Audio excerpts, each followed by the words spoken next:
First, we fix Major League Baseball's draft. Then we mock draft. Let's go.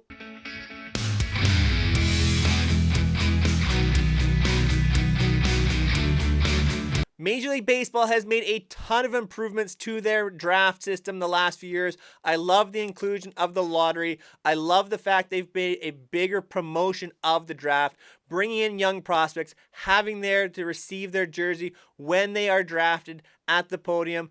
It's a lot better for baseball and is more fitting of a professional sports franchise. However, we need to fix Major League Baseball's draft. And how are we going to do it?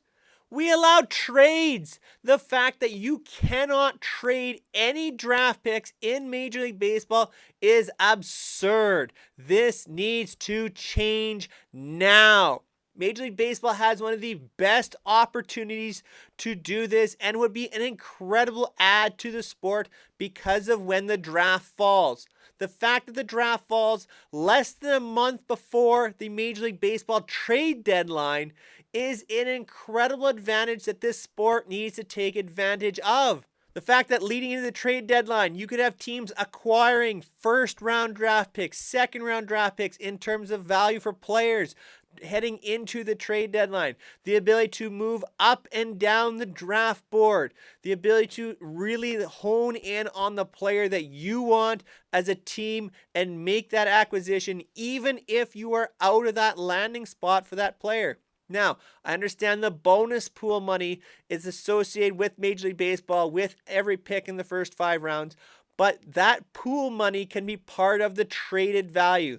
Let's say the second overall pick is traded. Well, that value attached to that bonus pool money would also go to the acquiring team and allow them to sign those types of players for on-slot money. If teams want to ramp up and make a bunch of trades and acquire a bunch of money to spend over the top for some other young players and go under slot for others, that's within their prerogative as well. The fact that teams can't trade up and down the draft board. What if the first overall pick one year is not very good and a team wants to trade down and acquire more picks or acquire players for that value? They don't have that opportunity. I think this would be a great way for teams to really build a core of young players as well. They could hone in on 1 or 2 particular draft years, acquire a bunch of picks, move those players through their minor league system as a group within their minor league system, have them learn and play and win together if they're that good. Yes, there'll be some flameouts along the way. Yes, there'll be some injuries. But if you can build yourself a core through the draft, through 2 or 3 seasons by acquiring a bunch of picks, this is what's missing from Major League Baseball. It would be a huge advantage to rebuilding teams, trading players out and acquiring multiple picks to try and build a young core. You look at what's happened in Cincinnati. They essentially did that by trading a lot of veteran players for young prospects and acquiring them all at the same level, all about that AA and AAA level. And now those young players are all making it way to the major leagues and finding tremendous success. Well, rebuilding teams should be allowed to do this by acquiring multiple draft picks, all of them the same couple of years, and being able to use that same system, but using the draft rather than trading for prospects. I think this is a wasted opportunity for Major League Baseball. I also think that trade deadline idea would be a huge advantage as well. Let's say the Cubs are wanting to trade Marcus Stroman. Rather than needing to acquire prospects, maybe they want to acquire more draft picks to build at a certain level. Or maybe they want to trade Cody Bellinger for a first-round pick. Whatever the case may be, this would be a huge blockbuster on draft night because you're so close to the trade deadline as well. Can you imagine having MLB's draft and having news and rumors going around that Paul Goldschmidt, Shohei Ohtani, Marcus Stroman, some of the top players in baseball are available for trade to include draft picks in those trades? I think this would be incredible for the sport.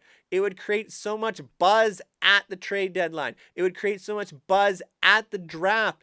and we could focus on the entire league as a whole rather than every team just coming up and making their one selection in their one slot with no opportunity to move up or down depending on their need and no opportunity to acquire more draft picks. This is a broken system that Major League Baseball and the Players Association need to get on and fix. Trading draft picks is a necessity in professional sport and needs to be included in Major League Baseball now. Okay. My rant's done. It's time for a mock draft of this year's baseball draft. The Pittsburgh Pirates are on the clock this year with the #1 overall pick. And really, it comes down to two top prospects in baseball that are available for drafting. Both happen to be on the LSU Tigers. First up, we have pitcher Paul Skeens. He may be the most highest rated pitching prospect since Steven Strasburg. Big time fastball, huge arm, and as well his teammate outfielder Dylan Cruz, a tremendous hitter. These are the projected top 2 picks in the Major League Baseball draft this year. For me, it's coming down to kind of a bit of a need for the Pirates. I think the Pirates' #1 overall pick should be pitcher Paul Skeens. The Pirates haven't had a #1 guy really in their system since Garrett Cole, and they made a mockery in a sense of Garrett Cole. They merely made a mockery of Tyler Glasnow. They have not performed well with their pitching prospects, but Paul Skeens to me feels like almost can't miss, and with the way they're building, I think Paul Skeens fits better into the system that they're going to need. Maybe combining with guys like Quinn Priester, and hopefully I figured out Roansy Contreras to build a quality rotation. I think there's some other ways to get some outfielders, but for me, Pirates #1 should go Paul Skeens. The Washington Nationals may have the easiest choice in this whole draft, #2. If the Pirates go Paul Skeens, they go Dylan Cruz. If the Pirates go Dylan Cruz, then they go Paul Skeens. I think the Nationals would prefer to get Paul Skeens out of this. They have some quality young outfielders in their system, so Dylan Cruz may not make as much sense. But I think they're going to take the top guy available. So it's either going to be Skeens or Cruz. In my mock draft, they go Dylan Cruz. We'll rip through the top 10 a little faster because I don't know a ton about those guys. I know a bit more about Skeens and Cruz. I'm kind of basing it a little bit on need and kind of system fit in terms of high school or college guys. But we'll rip through my top 10 here as well. For me, #3 pick, go with Detroit Tigers, should be Wyatt Langford, outfielder of Florida. I think he's the most polished. I think further along, the Tigers need to have some better players at the major league level and cannot wait as much on high school players like the next two teams can. For #4 pick, Texas Rangers is going to be Max Clark, a high school outfielder. And the 5th, the Minnesota Twins take Walker Jenkins, also a high school outfielder. Those are the consensus top 5 following Major League Baseball's rankings. I think that will also be the top 5 in the draft order. After that, we'll get a lot more mystery and fit, but I think those top 5 are just about going to be your top 5 unless a team decides to go and draft a lower quality player and try to sign them under slot and then use some of that extra money to spend on players further down they take in the draft. Coming in at #6, I have the Oakland A's taking pitcher Noble Meyer, a high school pitcher, the top high school pitcher in the draft this year. There aren't a lot in terms of high school pitchers this year. I think the A's need to start looking for building for when they move to Vegas. So taking a bunch of high school guys this year for them would actually make a lot of sense for me. #7 would be the Cincinnati Reds. I think they go catcher Kyle Teal, the top catcher in the rankings this year, out of Virginia University. The Reds need some depth in terms of catcher in their organization. They have so many infielders. They have got a lot of young pitching prospects coming as well. An outfield and catcher, I think, is where the Reds need to look. And Kyle Teal falling to them makes a lot of sense at #7. #8, Kansas City Royals. I think they go right-handed pitcher Rhett Lauder out of Wake Forest.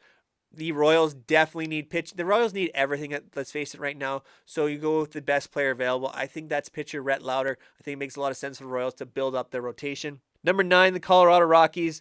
A guy that I have falling a little bit, shortstop Jacob Wilson out of Grand Canyon University. The other teams to me just didn't have the value in terms of a middle infielder. Rockies definitely the best player available, so I think he fits very well there. And at #10, I have the Miami Marlins taking Arjun Nimmala, high school shortstop, to round up my top 10. You can take a look at the rest of my rankings there. I've got all the way through picks 28 that there is in the first round this year. I basically took the MLB rankings. I moved some things around the way I think it's going to fall. If there's a player not on this list that you think should be, make sure you comment down below. I'd love to look into this more. I haven't spent a lot of time looking at the young players in the Major League Baseball draft for this year, and I want to do more of that in the future. So if you're into that kind of video, make sure you hit like on this button to tell me that you are interested in learning more about the Major League Baseball draft eligible players each year. Thank you so much for making it all the way in the video. I greatly appreciate all the support in dealing with my rant. I think Major League Baseball really needs to fix this. If you're interested in mock drafts and that type of video, make sure you hit that like button, subscribe to the channel. We do all kinds of baseball content here, so make sure you're part of our 3 up, 3 down journey. As always, make sure you follow me on YouTube as well and check out the community posts that I put up on your mobile device. As always, make sure you go check out some of my previous videos. I've got a lot of videos talking about Major League Baseball expansion the last little while. Make sure you go check those out, as well as my playlist talking about fantasy baseball that I do with my girlfriend, and we have a lot of fun doing it. We'll be updating you soon on those videos. Until next time, take care, everyone.